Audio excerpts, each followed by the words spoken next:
Olá, estamos mais uma vez aqui, hoje para dar continuidade ao nosso estudo do Memórias de um Suicida, de Ivone do Amaral Pereira. Boa tarde a todos. E vamos iniciar hoje, novamente com a nossa leitura do livro, que a gente faz sempre, Mediunidade, Tarefa com Jesus. Esse livro é uma psicografia da Alda Maria, pelo espírito da dona Ivone do Amaral Pereira. E a Selminha vai ler esse capítulo 7 desse livro, uma parte somente, para que a gente possa dar início à prece para a gente começar o estudo de hoje. Então, os sentidos e a mediunidade. Começa assim. A mediunidade é conferida sem distinção, a fim de que os espíritos possam trazer à luz a todas as camadas, a todas as classes da sociedade, ao pobre como ao rico, aos retos, para os fortificar no bem, aos viciosos, para os corrigir.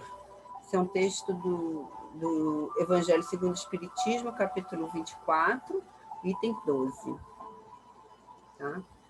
Almas se reúnem sob as auspiciosas mensagens do Mestre Jesus, embaladas pelo sentimento do amor vibrante que a todos motiva, no desejo de se tornarem melhores nas diversas posições que ocupam na vida. Debates, reflexões, diálogos que se intensificam pela exposição firme das ideias movimentam os grupos que se dedicam a estudar os exemplos vivenciados pelo Cristo, cada um ansiando alicerçar conceitos cristãos por meio do conhecimento e assim estabelecer definitivamente o processo renovador, pertinente a cada filho do Senhor.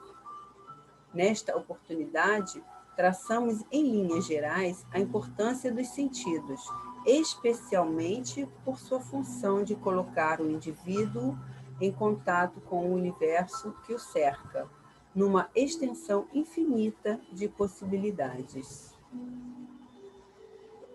Então, vamos unir nossos pensamentos nesse momento, lembrando da figura amorosa do nosso Mestre Jesus, em agradecimento a essa grande oportunidade de estudarmos a obra Memórias de um Suicida, levando assim o conhecimento doutrinário. Sendo assim, Mestre Jesus, em teu nome, em nome da nossa irmã Ivone do Amaral Pereira, que pedimos a sustentação para esse trabalho, e acima de tudo a Deus nosso Pai, que nos envolva nessa atmosfera de luz para o melhor trabalho a ser realizado nesta tarde. Assim, pedimos a tua permissão. Graças a Deus. Bom, então, continuando aqui com o livro, nós estamos ainda finalizando os réprobos, né? E nós vamos finalizar esse item, né? Item 2 dos réprobos. Falávamos no anterior sobre Camilo, né? Que já tinha sido recolhido de onde ele estava, lá no cemitério, para esse vale sinistro, como ele chama, né? Vale sinistro. E então o que ele fala aqui? Ele vivia num desses abrigos, vamos dizer assim, ele ficava em umas cavernas, né? Lá nesse vale, junto com mais 4 outras pessoas, né? E tinha todos aqueles tormentos com que eles viviam diariamente, que não davam descanso a eles, né? Então eles ficavam assim numa situação muito debilitada, né? Que eles chamam era um estado assim, muito prolongado de angústia, de excitação e débil, né? Então essa fraqueza que eles tinham fazia com que eles desmaiassem frequentemente, né, pelo cansaço com que eles se colocavam, porque não era nem permitido ter sono, eles não conseguiam dormir, né? Eles não tinham esse momento para repouso, mas e você viver naquele estresse constante, eles desmaiavam, né? E tinham que ficar, iam para suas cavernas, se recolherem por uns instantes, mas assim, sabe que eram por pequenos instantes mesmo, né? Que eles não conseguiam realmente ter um repouso confortante. Nesse intervalo, eles ouviram, né, o som daquele comboio que eles já tinham conhecido, já tinham visto anteriormente, né? Então, esse comboio fez com que ele saísse das cavernas. Mas antes de falar desse comboio até, deixa eu fazer um pequeno comentário com relação aos companheiros, digamos assim, os companheiros do refúgio deles, eram que chamavam de abrigo de dor, né? Eram 4 companheiros que ele não sabia os nomes, por causa até da situação que eles viviam, não tinha tempo de ficar de conversa, né, de amigável entre eles, né? Mas tinha um lá que ele sentia-se realmente muito incomodado, né? Ele falava que vou narrar aqui, né? Ele usava um monóculo inseparável, ele dizia, um fraque bem talhado e respectiva bengala de castão de ouro, né? Que achava que, assim, no conjunto que ele via desse homem, ele era meio irritadiço, impertinente, e aquilo incomodava ele, aquela pessoa, aquele traje, aquela formalidade com que essa pessoa vivia. Sendo que, desculpa, ele mesmo narrava, ele usava ainda aquele óculos que chama de pincenex, né, que é um óculos que fica pinçado aqui no nariz, né, e usava aquele bigodão da época dele, né? Ele tinha também a sobrecasaca, os trajes cerimoniosos com que ele deve ter sido, o seu corpo deve ter sido colocado, né, no momento da morte, né? Ele trajava essa mesma, ele tinha essa mesma pompa, né? Quer dizer, observava no outro o que tinha em si mesmo, né? E se incomodava com aquilo. Sendo que eu acho que era como se fosse o retrato dele mesmo, né? Que ele via no outro. Né? Então, que ele assim, no esse Vale do Sinistro, né? Ele não conhecia as identidades das pessoas. E então, eles ouviram o som do comboio. Então, eles saíram, né? Quando chegava o comboio, eles saíram de salto para esperar, né? Aquela a caravana chegar, né? Eles ficavam todos ali amontoados, né? Era aquele montoeira de pessoas ali esperando, porque todos queriam ser socorridos, né? E eram os caravaneiros, né? Os servos de Maria que se aproximavam, né? Então chegou aquele pelotão, né? O comboio estacionou com os caravaneiros, desceu o pelotão de lanceiros à frente, como das outras vezes, em seguida damas e cavalheiros, né, que pareciam como enfermeiros, né? E o chefe da expedição, né, que ele narrava que particularmente parecia com um hindu, com trajes e turbantes hindus. Então, eles fizeram aquele mesmo processo da outra vez que nós narramos aqui. Ele ouvia aquele som, né, aquela voz vibrando no ar, que ele narrou aqui da outra vez, eu vou repetir, né? Eram vozes amigas transmitidas por ondas delicadas e sensíveis do éter, né? Que mais tarde ele ficou sabendo que seriam aparelhos magnéticos mantidos em determinados pontos invisíveis lá desse vale, do Vale do Sinistro. E essa voz ele ia narrando os nomes, ou pelo abrigo, ele dizia exatamente abrigo tal, número tal, da rua tal. E assim ia.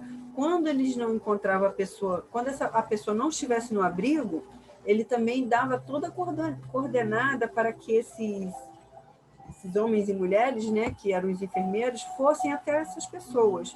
Né? Então, ele narrava ainda assim, dementado, inconsciente, encontra-se no abrigo tal, eu esteja vagando em tal rua, não atende pelo nome, quando a pessoa não sabe nem quem ele é, fica lá irreconhecível, né? Aí ele diz que ele tá a particularidade da pessoa para que eles possam ser identificados, né? Então, ele chegou nesse momento, né? Eu vou narrar aqui essa parte do livro, que vale ser contada pelos próprios escritos de Camilo. De súbito, ressoou na atmosfera dramática daquele inferno em que tanto padeci, repercutindo estrondosamente pelos mais profundos recôncavos de meu ser, o meu nome, chamado para a libertação. Em seguida, ouviram-se os dos 4 companheiros que comigo se achavam presentes na praça. Foi então que lhes conheci os nomes, e eles o meu. Disse a voz longínqua, como servindo-se de desconhecido e poderoso alto-falante. Abrigo número 36, da rua número 48. Atenção, abrigo número 36. Isso fazia com que as pessoas já ficassem atentas, né? Pelo número do abrigo. Ingressar no comboio de socorro. Camilo Cândido Botelho, Belarmino de Queiroz e Souza, Jerônimo de Araújo Silveira, João de Azevedo, Mário Sobral, ingressarem no comboio. Né? E assim foi. Esses nomes, quero ressaltar aqui pela autora, né?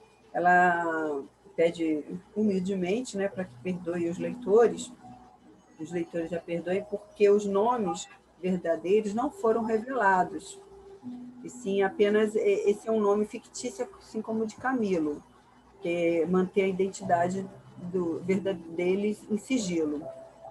Então, quer dizer, eles foram, né, emoção pura, foram entre lágrimas, né, e todos chegaram, né, ao degrau da plataforma, né, que se seguiu até onde ficavam os pacientes, e eles eram cercados, né, logo pelos lanceiros, para que não houvesse invasão dos outros que não foram chamados, ou esses mesmos outros, né, capturassem esses que estão sendo chamados, porque a ânsia, né, imagina uma situação, né, de cada um, ia acabar se atrapalhando até, né, porque tudo era muito cronometrado, muito disciplinado, né? Eles tinham todo um processo a seguir. Né? Então, os lanceiros faziam aquele círculo de proteção, eles entraram no carro, né, na carruagem lá, não é bem uma carruagem o nome, né, que eles usam outro nome, né, se acomodaram dentro desse comboio no trem para sair da zona. Né? Imagina a felicidade, a situação com que eles estavam. Né? Então, oi? Vamos fazer aqui um adendo, que eu queria fazer complementar o que você já falou aí, né? Uhum. Na hora que eles vão fazer chamar eles, né, lá na hora, né, com aquela voz austera, né, que eles já conheciam, porque eles já estavam, né, esperando que essa oportunidade também alcançasse. Cada um ali está naquela expectativa. Então, na hora que adentra aquele antro ali, né, de completa dificuldade, aqueles caravaneiros, eles estão achando que a qualquer momento o nome deles vai ser falado, né? Por isso que eles saíam, iam todos à praça, ficavam todos ali aglomerados, esperando, né, o seu momento. Exatamente. Aí quando você fala aí, né, que tem a disciplina, né? Aí o que eu achei interessante, que esses obreiros da fraternidade, eles consultavam um mapa. Eles tinham um mapa, exatamente. Eles iam rapidamente ao local indicado e traziam os que estavam sendo mencionados, os nomes por resgate, e tinha uns que eram carregados, inclusive nos próprios braços desses enfermeiros, né? E outros que eles não tinham condições de carregar, eles traziam nas macas. Né? Então, como a gente vê, como você falou, eles tinham tudo determinado a fazer o atendimento, quer dizer, eles chamavam, mas eles estavam vendo no mapa, até porque quando aqueles dementados não conseguiam atender, eles mesmos já tinham a localidade total do vale. Então, quando a gente fala que Deus é misericordioso, bom e justo, que sabe, que conhece todos os filhos, você vê que até nesse desespero do vale, é conhecido o local de cada um, independente do estado que estejam, na condição que estejam, todos vão ser amparados. Porque se a gente pensar, e quem não escuta o nome porque está dementado, vai também ser socorrido. Isso, E até porque aquele é como vai alcançá-los, né? que aquela Então, voz fala, quando a pessoa não está no local dele, eles vão dando, né, toda a indicação, vão dizendo em que como ele está trajado, alguma forma assim para que a pessoa saiba quem é. Quer dizer, não tem como não deixar de ser socorrido aqueles que seus nomes foram chamados. Todos virão, todos que estavam sendo chamados são levados, não importa onde esteja, eles chegam até eles. Né? E esses carros, Selma, esses carros eram amplos, que ele bota aqui, eram carros amplos, cômodos, confortáveis, cujas poltronas eram individuais, todas estofadas, né? Então, assim, aquilo para ele, que estavam saindo, né, daquele local gelado, fétido, sem conforto, apavorante. Então, eles chegam ali, né, naquele carro. E detalhe que no carro, na porta do carro, tem um emblema, né, da Legião Servos de Maria. Quer dizer, está até assinalado ali, né? Assinalado ali o nome da Legião dos Servos. Então, achei também bem interessante isso, né? E que na hora que eles são resgatados, quer dizer, tudo é feito de uma forma, né? Não é de qualquer jeito, né, Selma? Não é de qualquer jeito, né? É tudo preparado, né, de uma forma que eles possam ser acalentados, porque eles vêm de um grande sofrimento. Então, na hora do resgate, até isso eles têm o cuidado do carro ser estofado, as poltronas individuais, porque eles não se conhecem ali, uns estão com dificuldades, e os então isso enfermeiros também eu achei bem junto com interessante. eles, os enfermeiros ficam junto com eles lá para dar um amparo, no caso de necessidade, todo um carinho, mas é tudo muito assim, muito organizado, né? A espiritualidade é muito organizada, né? Tudo muito bem planejado, né? Não existe nada feito ao acaso, né?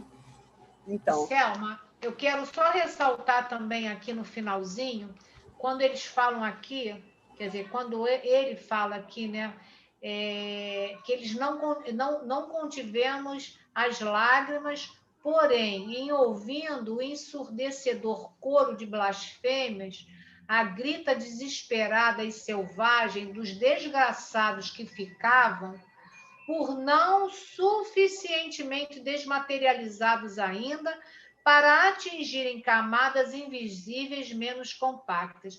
Então, o que eu achei interessante que a gente deve ressaltar aqui, quer dizer, os que não foram, que ficaram lá gritando, desesperados, porque não estavam sendo socorridos, eles não estavam sendo socorridos porque eles não estavam suficientemente desmaterializados. É aquilo que a gente já vem nos outros vídeos falando, né? Que é preciso, né? Esse tipo de estado para que eles possam ser socorridos.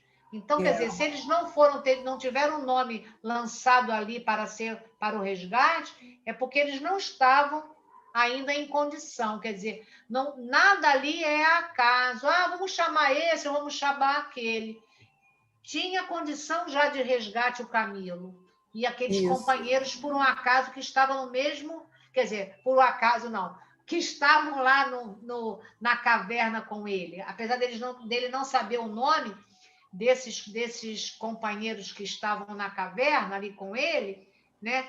Eles também teve aquele momento do resgate junto com ele, né? Porque já tinha a condição, né, Selma? Senão, eles teriam ficado por uma outra oportunidade. Ele ficou muitos anos ali ainda, antes de ser resgatado. Quer dizer, tem o tempo, né? Não existe um prazo pré-determinado. Isso acontece gradativamente e individualmente. tá? Então, quer dizer assim, quando chegou esse momento, eles entraram, estavam ali confortavelmente dentro do comboio, né, que seguiu no carro, né, e quando é finalizado, eles escutam o som, né, de aviso da campainha, né, e é tirada a ponte de acesso para o embarque dos obreiros, né, e não permitir que as outras pessoas avançassem, né, que quando é que chega aquele momento que as pessoas gritam, blasfemam, choram, fica aquela situação bem agonizante, né, do desespero daqueles que não foram chamados. E aí que ele se sente muito grato nesse momento, que ele chora, né, que ele tem essas lágrimas, né, que se sente assim, né, de ter sido chamado, né. E ele assim, dentro desse carro, as senhoras que estão com eles, né, são muito gentis, né, cuidam deles, né, pedem para eles descansarem, repousarem, né. E aquilo foi dando um conforto, né, todo para eles, né. E ele viu o nevoeiro, ele saindo daquela área de nevoeiro, né? E começou a ver o que ele não conseguia ver lá naquele vale sinistro dele, né? Que foi se perdendo, mudando a paisagem. Então, nesse momento, assim, mais uma narrativa aqui que eu tenho que falar dele. Ele falou assim: Deus misericordioso, havíamos deixado o vale sinistro. Lá ficara ele, perdido nas trevas do abominável. Lá ficara incrustado nos abismos invisíveis criados pelo pecado dos homens, a fustigar a alma daquele que se esqueceu do seu Deus e Criador. Comovido e pávido, pude, então, elevar o pensamento à fonte imortal do bem eterno, para humildemente agradecer a grande mercê que recebia. Com todo a sua arrogância, o seu orgulho, ele soube, naquele momento, ser humilde e reconhecer, né, a, a benfeitoria que ele estava recebendo, soube reconhecer todo aquele que é uma obra de Deus, né? E ele foi humilde nesse sentido de perceber, né, que ele estava ali agradecido, que somente Deus, nosso Criador, poderia ter concedido a ele essa oportunidade, né? Essa bênção. E assim, nessa parte aqui, se encerra o item 2, que são os réprobos. Nós vamos dar continuidade agora no item 3, que é no Hospital Maria de Nazaré, que é quando eles chegam, que eles estão saindo da zona do Vale do Sinistro e indo para a colônia de recolhimento, né? Então, quer dizer, quando ele sai daquela paisagem, ele vai chegando, né, em outra situação, que não é também, assim, como ele vê, não é um lugar assim belo, cheio de sol, de luz, nem nada não, tá? Ele vê ainda assim, primeiramente ele vê ele vislumbra a muralha, uma muralha fortificada, que ele narra aqui, é uma fortaleza, né, que se elevava numa região triste e desolada, envolvida em neblina, dá um aspecto assim de neve, né? Ele fala assim, uma recoberta, né? Recoberta com neve, tipo uma neve mesmo, né? Com quanto oferecendo possibilidades de visão, que antes ele lá no vale ele não via nada, não tinha nada. Nesse lugar que ele estava passando, ele via ainda que tinha um vislumbre de luz, né? E uma superfície meio nevada, uma vegetação. Oi. Ele fala aqui que as planícies eram brancas, quer dizer, já tinha uma diferença, porque lá no vale era tudo escuro, né? Não penetrava o sol. Não Então, para ele, era dia nem noite. Aquilo para ele já era vamos dizer assim, uma bênção. Por quê? Porque as planícies já eram brancas. Então, Ele, mesmo que era uma região triste e desolada, mas pelo menos já tinha uma claridade, né? É, Para eles ali já era uma bênção, né? é. E essa fortaleza que eles viam ao longo, né, passava assim uma imponência, algo até um pouco assim, meio que sombrio, né? Ele ficou assim meio que, como é que fala assim, ele ficou meio receoso até, porque ela era tão imponente que ele percebeu assim, quão pequeno ele era, né? Diante de uma grandeza, de uma fortificação tão, né, imensa, né? Quer dizer, Até pelo aspecto, Selma, do hospital, porque ele diz aqui que era um padrão das velhas fortificações medievais, é, tendo por detalhes meia dúzia de torres, né? uhum, Grandes, né? Então aquilo já despertava uma certa curiosidade, ao mesmo tempo um medo, porque o que vai estar atrás daquelas torres, daquelas, daquelas muralhas, né? Porque aquilo para ele naquele momento ele estava assim feliz, agradecido, porque estava sendo resgatado, né? é, Mas o que me espera lá atrás disso tudo? pois Né? é, Aí tinha o receio, por quê? Porque um homem que naquele momento, até então, ele era um homem conceituado, né? Você uhum, vê que até ali no vale, ele se compunha com até os acessórios que ele tinha em vida, o óculos, a casaca, né? Fora a prepotência, a arrogância, tudo isso que ele tinha, né? O orgulho e uhum, tal. E de repente ele se vê ali indefeso, quer dizer, indefeso mais ou menos, né? Não é bem a palavra indefeso. Ele se sente ali, tipo assim, estou sendo resgatado. Lógico, né? Vou para o hospital ali, mas com os servos de Maria. Mas o que me espera? Né? Então, naquele momento, um homem que tinha toda uma decisão, sempre decidiu tudo, né? Um grande escritor e tudo, naquele momento ele se sentiu pequeno, com medo, quando diante daquilo tudo, do desconhecido, né? exatamente, ao avistar toda aquela grandeza das fortificações, ele viu que a grandeza dele Era era pequenininha, ínfima né? demais, exatamente. Então, quer dizer, eles pararam diante do portão da entrada principal, né? E aí ele viu até que no idioma português a inscrição estava à frente dizendo Legião dos Servos de Maria, né? Seguida, logo da indicação abaixo, colônia correcional.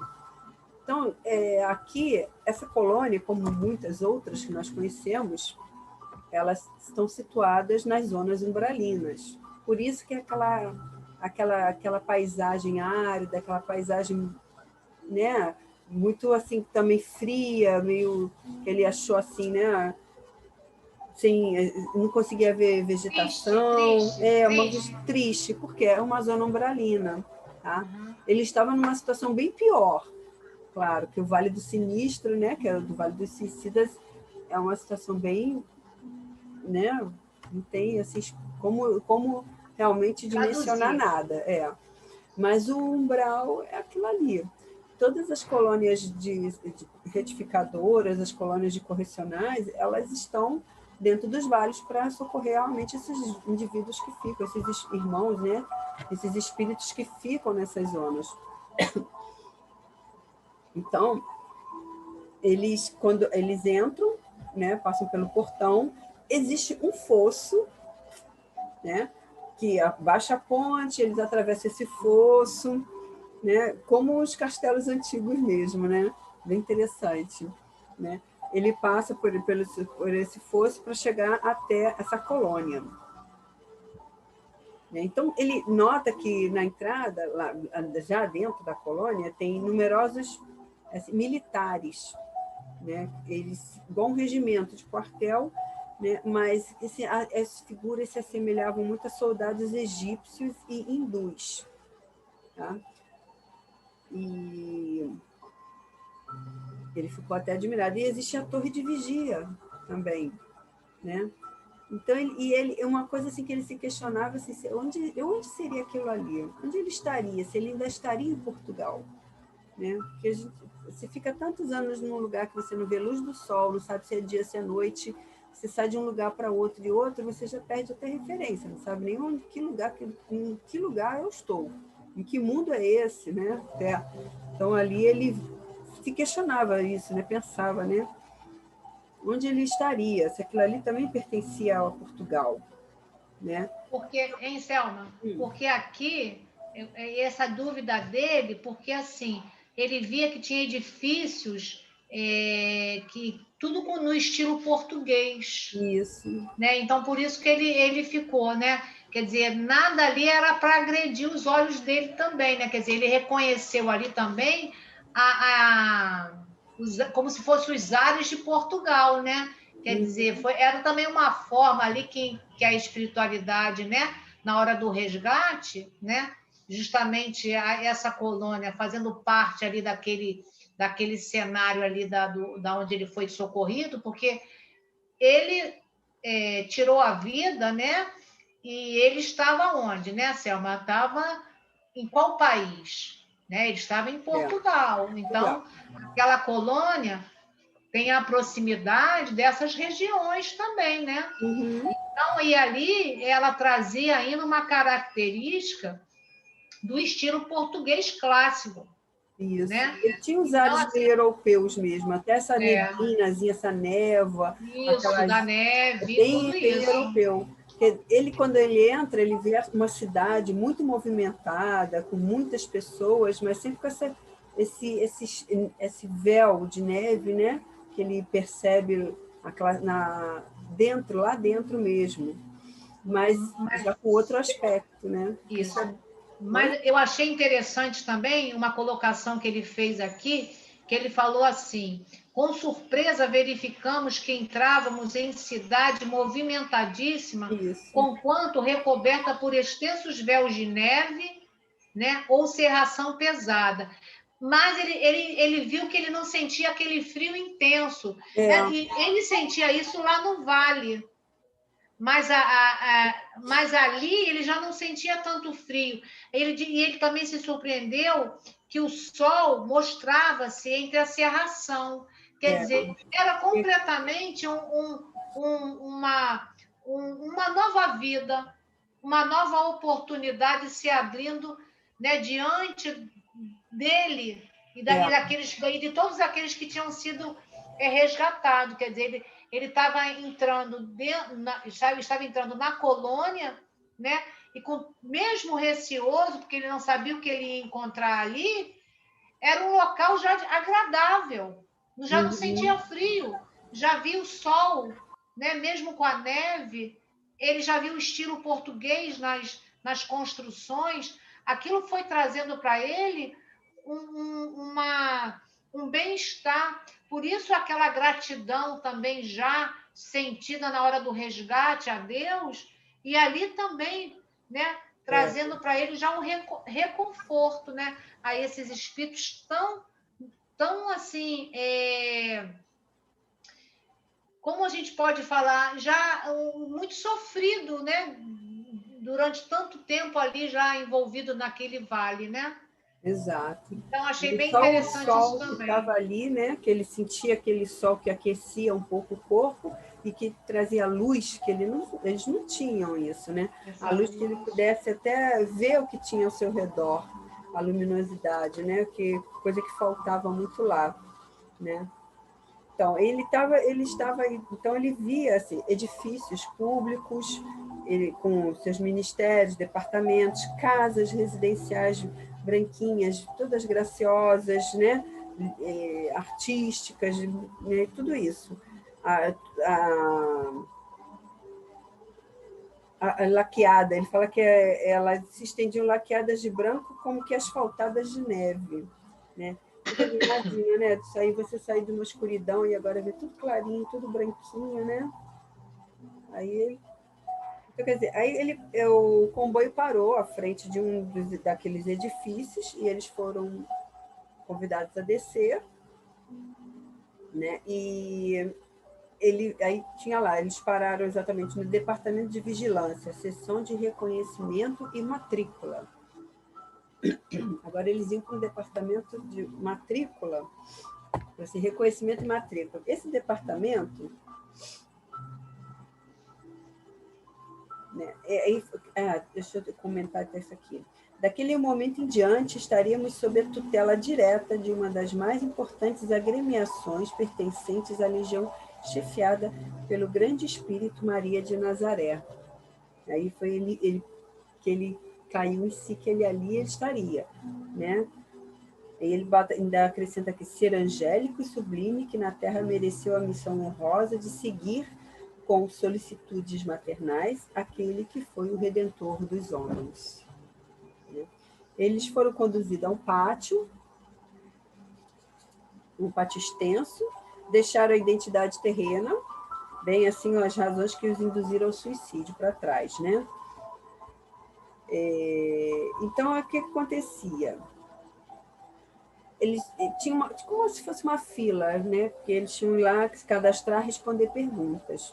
Aqueles que não conseguiam responder perguntas, existia um chefe da expedição que tomava a frente, né? Ele suprimia naquele momento que não poderia a outra pessoa responder, ele já encaminhava já toda a ficha que era necessária, respondia pela pessoa, para que pudesse dar prosseguimento a todos eles, porque tudo tem, voltamos a falar, tudo tem uma ordem, tudo tem um tempo, então era preciso, né, tudo de forma muito organizada, e eles, para que não atrasassem, né, o chefe de expedição estava ali para exatamente isso, né? E uma coisa... Oi. Esse departamento, né, que eles iam ser matriculados, né? Então, a partir daquele momento, como você falou, eles eram agora tutelados de Maria de Nazaré, né? Exatamente. Quer dizer, então, naquela fila era para fazer esse cadastro, né? Exato.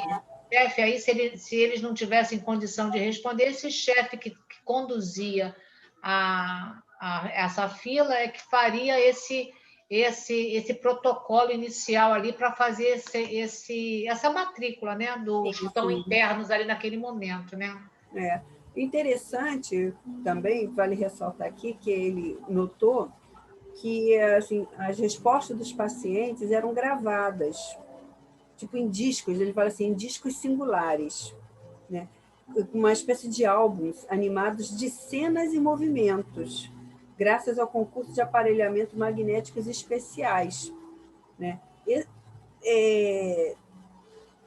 Esclarecendo aqui que esse daqui é um ano de 1926, que foi esse livro, que foi nessa narrativa da época, né? E esse aparelho, como ele narra, que ele não consegue explicar com detalhes, que era algo que ele não reconhecia, porque ele, na verdade, não reconhecia, mas aparentemente é bem similar aos VHS que nós conhecemos, aqueles gravadores, porque eles gravavam o que a pessoa falava e as imagens eram transmitidas ali. Inclusive, diz aqui, a identidade era fotografada, as imagens emitidas por nossos pensamentos, no ato das respostas às perguntas formuladas. Elas eram captadas por processos que, na ocasião, escapavam à nossa compreensão. Isso que ele explicava. Então, quer dizer, ele não conseguia compreender, mas até pelo pensamento, o pensamento criava forma que levava à projeção ali daquele filme, da vida da pessoa, né? Selma, mas hoje, ainda hoje, não tem esse tipo de aparelho aqui na Terra, porque a gente tem hoje recursos muito grandes de gravações, que naquela época ali não tinha surgido nem o VHS, nem VHS, mas nem o DVD, nem nada, né? Porque a gente até pesquisou que isso aí já aconteceu lá depois de 1950, né? Mas isso aqui foi em 1926, né? Quando foi fotografado esse livro. Embora ele tenha saído em 1956. Mas na época do 1926 não tinha esse recurso, né? Desses aparelhamentos. Mas Hoje nós já temos, né, a gravação do que a gente fala, se a gente das nossas imagens, a gente já tem como reproduzir isso, né? Agora, a reprodução do nosso pensamento, ainda não. Né? Naquela altura, essa máquina já conseguia fazer até a reprodução, as imagens emitidas por nossos pensamentos no ato das respostas às perguntas formuladas seriam captadas por processos que, na ocasião, escapavam à nossa compreensão. As imagens emitidas por nossos pensamentos.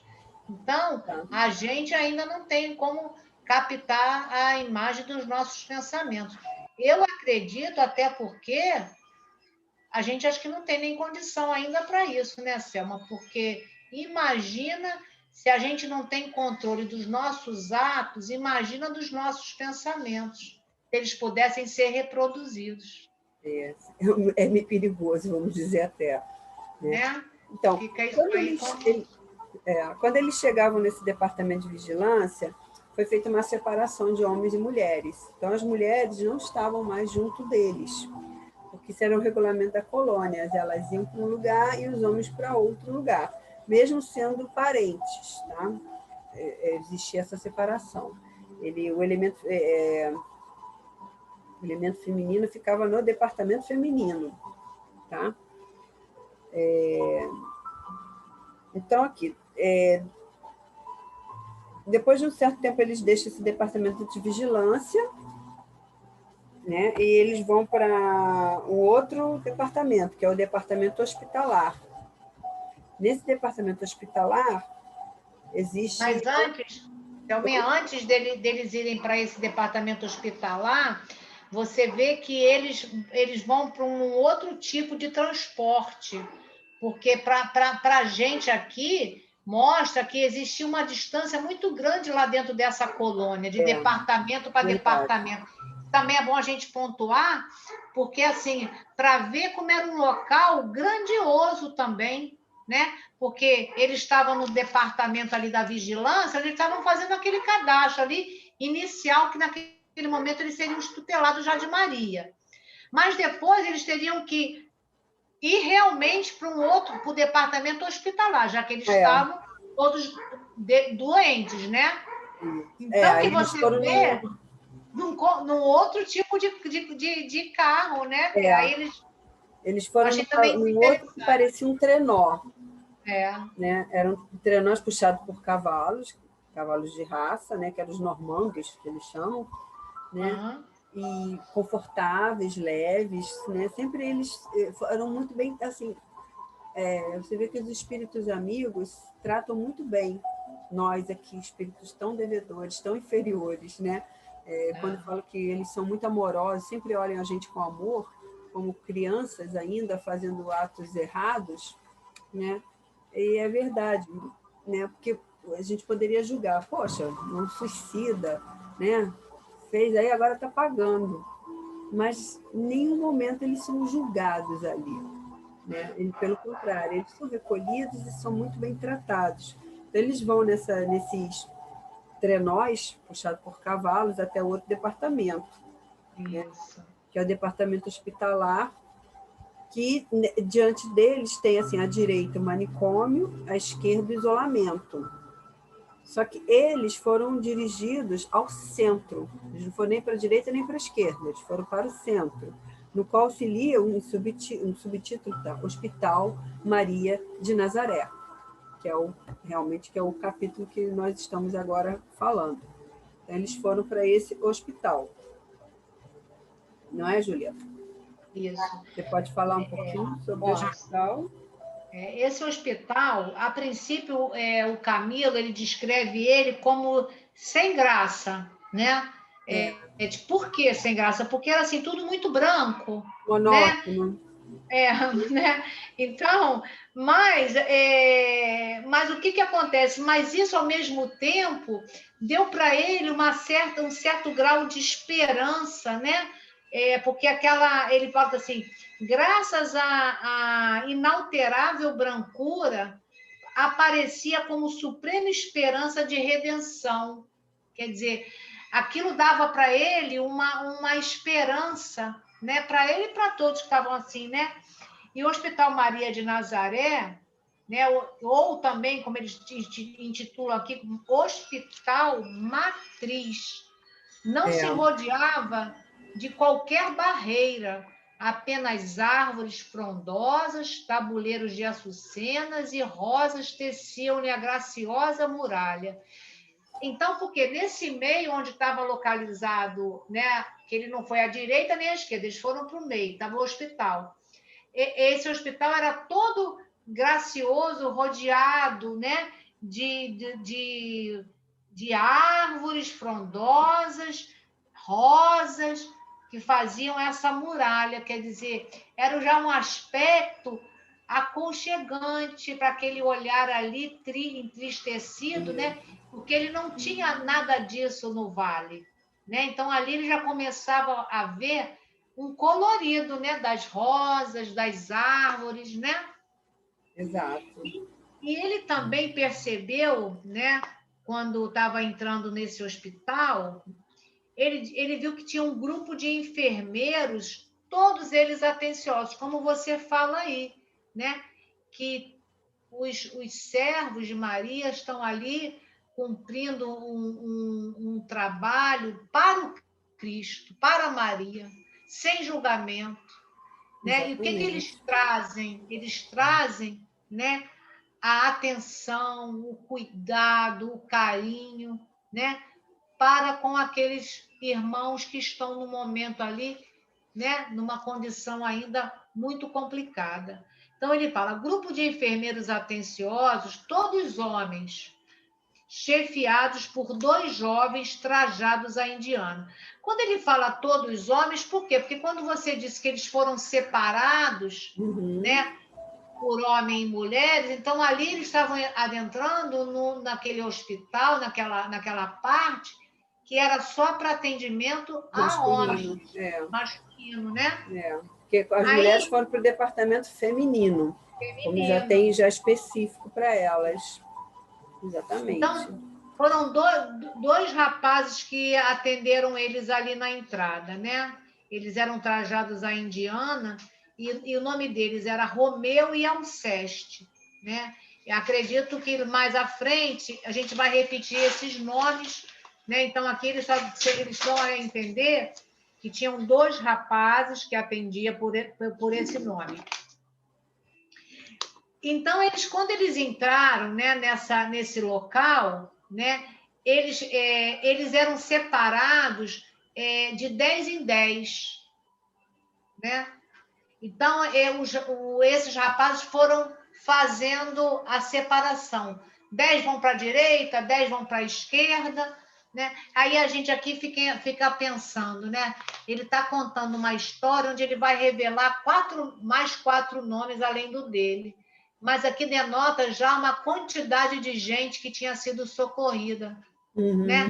Porque você vê 10 à direita, 10 à esquerda, e foram assim, sendo separados os que ali estavam entrando já na parte, né?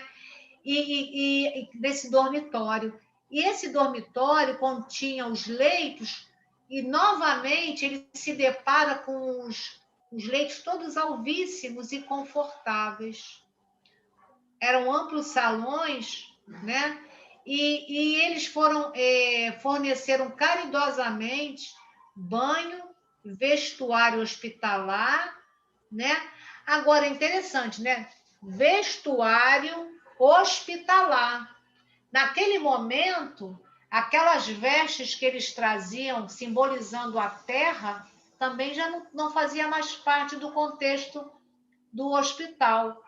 Aí a gente traz para os nossos hospitais terrenos, quando nós adentramos a um hospital e a gente é internado, a gente também recebe uma roupa específica do hospital, normalmente, né, Selma? Lá não se faz diferente. Todos eles ali recebiam o mesmo traje. Ficam todos iguais. Apontamento, o outro estava usando um cajado de ouro. Não, todos eles ali estariam iguais. Né? Então, ele fala que eles forneceram, e eu achei bem interessante também a gente pontuar, eles atenderam e forneceram caridosamente. Olha a caridade aí que nos recomendou o Cristo. Quer dizer, o banho, o vestuário e a comida. Né? Ele fala que, inclusive, eles foram recebidos por um delicioso caldo morninho. Era reconfortante. E o detalhe maior desse caldo, né, Selma, que a gente, quando estudou, a gente também observou e foi para nós também curiosidade, né? Porque a gente leu aqui o seguinte: cada um que foi comendo esse caldo sentiu o sabor daquilo que lhe apetecia. Aquele caldinho ralo que o André Luiz reclamava lá, né? Mas era saboroso para eles, cada um com sabor que lhe era mais agradável, né? Achei bem interessante. E também nesse local, né? O que eles, assim, que o Camilo percebeu, né? Que tinha uma lareira que aquecia aquele recinto. Quer dizer, traziam para eles aquele reconforto, né? Da época das mães, quando eles estavam ainda encarnados nos seus lares, com todo aquele cuidado. Então, ali até isso também tinha, a lareira, para dar um ambiente assim mais aconchegante, né? Mais próximo do que eles conheceram na Terra, né? É verdade. Até a sopinha lembrava, né? Quando ele tomava sopinha, remetia à infância dele, da mãe, do lar materno, né? Dos pais, daquela comidinha que a mãe preparava. Ele ficou assim profundamente comovido com aquilo, né? E o que também chamou a atenção na hora do nosso estudo, né, Selma, foi aquele quadro, né? Né? Fala aí pra gente sobre esse quadro aí, Selma. Que ele foi mais uma coisa também que chamou a atenção na hora que ele entrou nesse dormitório, nesse lugar onde eles estavam ali já para limpos, né? Depois que tomou a sopinha lá, o caldo quentinho. Ele viu uma obra um quadro de Maria de Nazaré. Maria de Nazaré, que é essa aqui, ó, de Murilo. Era um painel que lembrava uma obra de Murilo. Ao cérebro do painel de essa de obra aqui, que ele viu isso lá. Né? Então ele ficou também assim, mais algo assim que ele se sentiu muito emocionado, vamos dizer assim, né? Pela imagem de Nossa Senhora estar ali representando aquele lugar. Que ele tão bem conhecia, né? Então, assim, muito legal. Aí, quando eles terminaram a refeição, né? Foi entrando ali naquele recinto, né? Médicos que viram o estado também que eles estavam, né? Todos. Não precisavam, nem os médicos ali fazer uma consulta, vamos dizer assim, porque os médicos já percebiam que eles estavam todos debilitados, todos num estado complicado, né? Então, e junto a esses médicos também entravam outros homens, também hindus, né? Eles sempre vão relatando aqui, né? Com essa informação, né? Varões hindus, ou seja, homens hindus. E dois deles, eles também colocam aqui um nome, que também, com certeza, vão ser falados mais à frente sobre eles. Sim. Mas aqui eles já relatam que esses homens chamavam-se Carlos e Roberto de Canalejas. Aí eles fizeram pai e filho, respectivamente, né?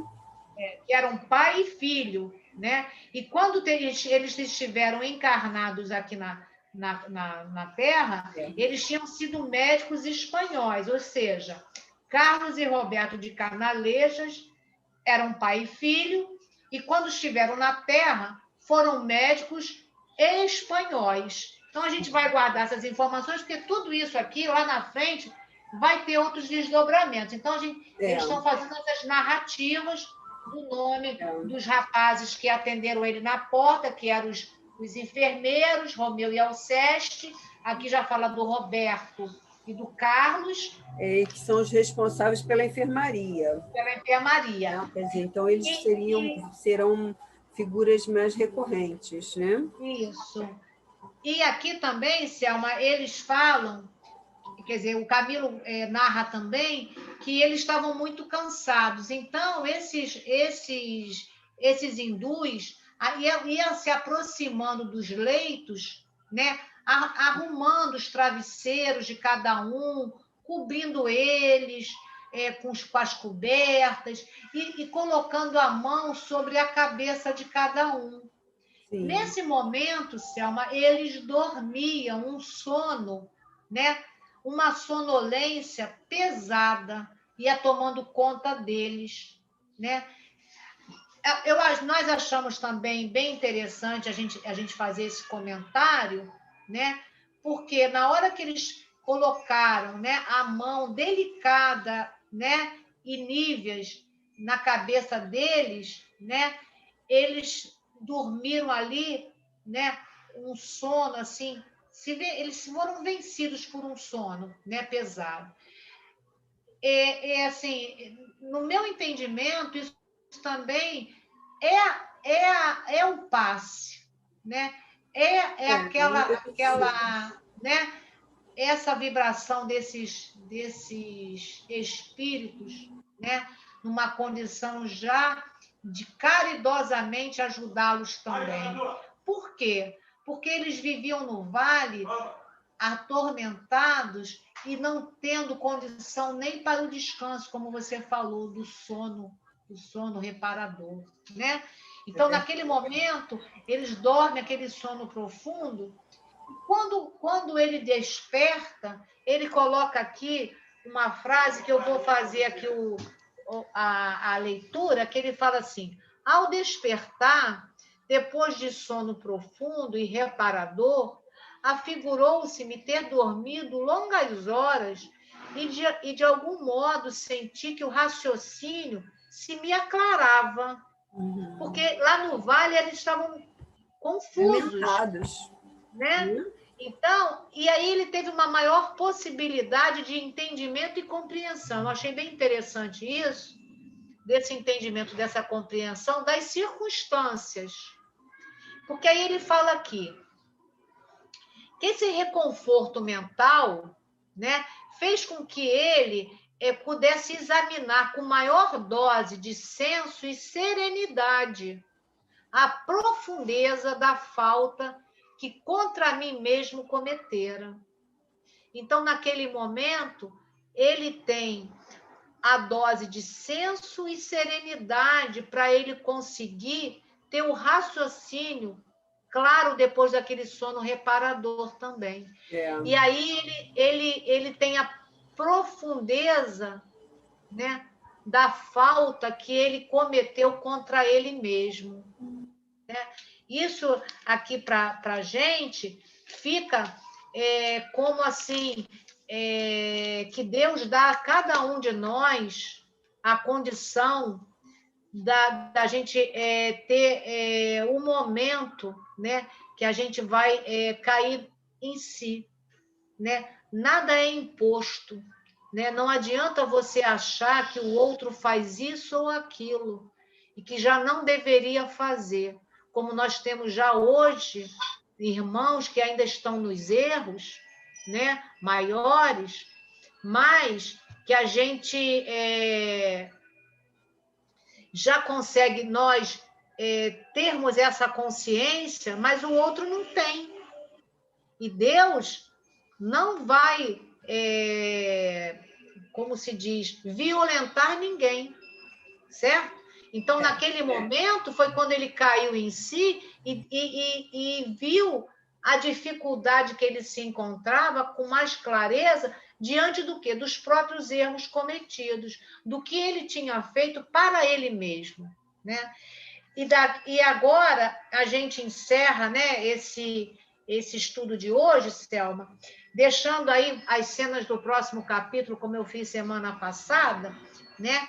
Que é nas cenas seguintes, ele vai também conduzir aqui para a gente, depois desse despertar, ele vai mostrar para nós a dificuldade dos outros companheiros, esses mais 4 portugueses, né, que foi resgatado com ele vai narrar para nós, né, o gênero de morte de cada um, né? E aí vai ficar para nosso estudo da semana que vem.